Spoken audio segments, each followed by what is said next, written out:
We have interview today, and I am interviewing one of the baddest activist intellectuals in the land, Dr. Heather Gautney. And I fondly call her Dr. G. We were on the Sanders campaign together. Even before we started rocking the Sanders campaign, we both interacted with Senator Sanders in different ways. Dr. Gautney worked in the Senate on the budget committee for the senator. I helped lead Our Revolution, and then Dr. G came over there as director of Our Revolution for a while. So we've been rocking and rolling for a long time. Dr. G is an associate professor of sociology at Fordham University. She has authored academic books and articles. As a matter of fact, today we are here to talk about her new book, The New Power Elite. I am just elated. I could go on and on. Dr. G is credentialed like a mofo, and I mean that in a good way. She is very credentialed. She was a senior policy advisor to presidential candidate Senator Bernie Sanders and the co-chair of President Biden and Senator Sanders' education task force, and on and on and on. We, Dr. G, traveled this entire country together, most notably spent so much of our time in the great state of South Carolina, shaking it up so much so that one of them representatives decided to jump into my race in Cleveland, Ohio. How are you, Dr. G? I'm doing really well, and I'm just so happy to be here. I absolutely love this show. I learn something every time I watch. I learn something new. I'm glad you love the show, and I love you, as you know.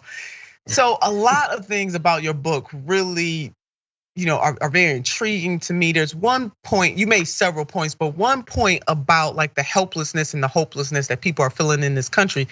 And in particular, you laid out that a lot of the people that participated in the January 6th insurrection, that most of those people were just everyday average Americans with pent up frustration. They directed it the wrong way, albeit you do make it clear that there's some people who came there to kill, to steal, and to destroy, no doubt about it. But you do argue that some people were just kind of swept up, and it was this frustration that had been building over time because of how the power elites have ignored the needs of the everyday average people in this country, and how C. Wright Mills foreshadowed that this type of thing would happen in the United States of America.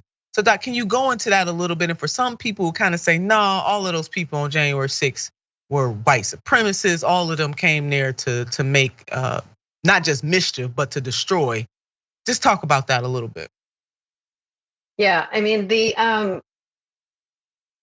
thing about January 6th that kind of got me thinking was, well, the mainstream media did a lot of interviews with them people who were there that day, and it struck me how many of them were former police officers or military or real estate people in real estate or whatever, and certainly, like you said, there were people there who were there to hurt and who were white supremacists, but there were a lot of people, and a lot of people in general, who are fans of Trump, who are disaffected in some kind of way, and who were relieved to see someone get on air and give out Lindsey Graham's phone number and make fun of Jeb Bush, and sort of thumb his nose at the establishment, because, and I try to lay this out in my book, that over the last 4 decades,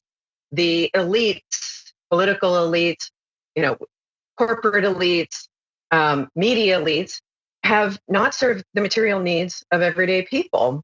And history tells us that usually goes south, that nothing comes of mass misery. And in fact, reactionism and xenophobia and scapegoating are oftentimes the result of that kind of hopelessness. So, I was watching the show before I came on, and I love that you point to that. It's not just Elon Musk, right? It's not just the elites, but it's the system of exploitation and the powerlessness and the pain that everyday people are feeling. But we all want to be rich, we all want to be elite, or we all want to live comfortably at least. But Sure. are we willing to exploit people and lie to people and manipulate people and steal from people to do that? That's Most of right. us would say no.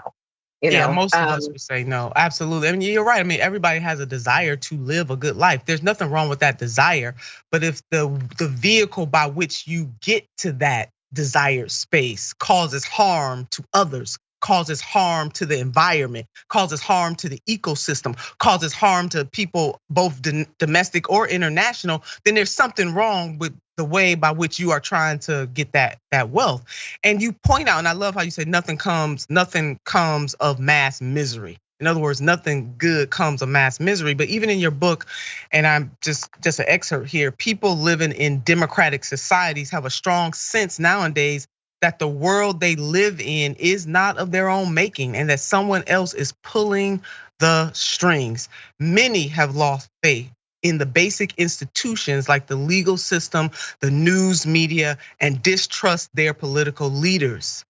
And that really is what is fueling all of this outrage that actually reveals itself sometimes in very destructive ways.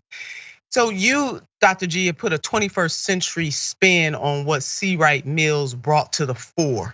And so why has the concentration of wealth, because you make that point too, increased, do you believe, since C. Wright Mills wrote his book rather? well, and that's something I also try to lay out, and it takes up a lot of space actually because it's not a simple story, and in some ways it is. You know, you have really since the 1970s a sort of discrediting of systems of government in which workers could make an honest day's living for an honest day's work. You know, there was a sort of social contract that was overcome really, and in the late 70s this accelerated, and then of course to today. And I would also, I blame the Democrats, and I have to say I'm no Republican lover here at all, but the Democratic Party was supposed to be the party to get in the way of that. They were supposed to be the ones who were on the side of workers, who were on the side of the poor. And, beginning especially with Clinton and the sort of new Democrat way, we have seen the Democratic Party sell out to corporate interest at nearly every step. And not just corporate interests, but also, the kind of the militarism and the sort of repressive approach to leadership. They've taken all of that on, and so we can't look at Trump and the Republican Party as the culprits of January 6th. We need to look at the entire system, and I see Democrats on MSNBC and all that all the time, and they're media people, but they're really Democrats, thumbing their nose or making fun of Trump people. And, that's exactly the type of stuff that, that makes people feel not listened to and disaffected. So I think now I question, well, and the book sort of raises this, like, what is getting in the way of the Elon Musks of the world, or the Jeff Bezoses of the world, or the greater system in which they're allowed to exist, which is one that we elevate the so-called free market as to the status of an authority in our Yeah. lives. And acting as though the system as it exists cannot be changed. It was created, it can be recreated. It was imagined, it can be reimagined. It's not fixed forever, but you have these elites on either side who make it seem, they make everyday people feel as though, and in some cases it's more than a feeling, that the fix is in. And that is really what you tease out, and what Mills was teasing out too, and that kind of synergy, negative synergy, creates the kinds of results, not only that we saw on January 6th, but this sense of hopelessness. There's another point that you make in the book, and this book is so good. Let's put it back up, you guys. The New Power Elite by Dr. Heather Gautney. You must get this book. Y'all need to run out. Hey, it makes some good gifts, okay? Birthday, Kwanzaa, Look, it's some good gifts out there. Go ahead and buy the new Power Elite. But the concentration of power has increased. We know as a wealth, and a point that you make in the book, and that Dr. Robert Reich and so many economists make all the time, who are on our side. As most Americans register negative net wealth, just 3 billionaires control more wealth than the bottom half of the entire country. When tens of millions were suffering and dying at the height of the coronavirus pandemic, 745 US billionaires increased their collective wealth by $2 trillion over just 19 months. Underscore boldest, underline this, right? And as incomes of the 99% of the world's population went into a free fall, and more than 160 million pushed into poverty, the 10 wealthiest, all multi-billionaires, more than doubled their collective wealth. Okay, I just got to throw my paper up in the air. Yeah, Doc, please.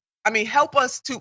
So, a two-part question here is, as we wrap this up, and I definitely will have you on again. How do we deal with that reality as you have laid it out in so many others? Dr. Kelton, Stephanie Kelton, we got Dr. Robert Reich. We have so many economists who are on our side on this. How do we reconcile ourselves with those facts and also keep hope alive, to quote Reverend Jesse Jackson? Well, I'll say that my book is not particularly hopeful, but I'm hopeful, and I think that there's a couple of places, there's a couple of pressure points. First of all, as a person who worked in the Senate and in presidential politics alongside with you, we know that there are certain policies that can be life-changing for people. And even though those policies aren't going to change the entire system, they're going to improve the material conditions for large numbers of people, and they need to be fought for. So we can't be too progressive or too left-wing. We need to, fight for the basic needs. The second is I think exactly what you're doing, what TYT is doing. We need alternative media. We need truth tellers. We need to be able to turn on the TV and not feel like we are being lied to, or not know that we're being lied to. So I think that that is even perhaps more important than the policy kind of stuff. And then, of course, as an academic, I think that universities should become, free spaces for the development of alternatives and real systemic alternatives. And there's no way that that's going to happen if the colleges and universities remain elite spaces. We need free college. We need to have working class people in the universities, and those universities need to be places where people are actually thinking and considering alternatives to the system that we have. Yeah, that's exactly right. Well, Dr. Heather Gautney, who I affectionately call Dr. G, it is so wonderful to have you on Unbossed, and we want you back. Her book, The New Power Elite, you got to go out and get it. As she said, it's not particularly hopeful, but it will give you the foundational knowledge that you need to be able to fight the powers that be, baby. Yeah, we're going to keep on fighting the powers that be. Dr. G, sending you so much love, and give Glenn a big hug for me. We will. Yeah, so much love. I love Dr. G, fighting the powers that be.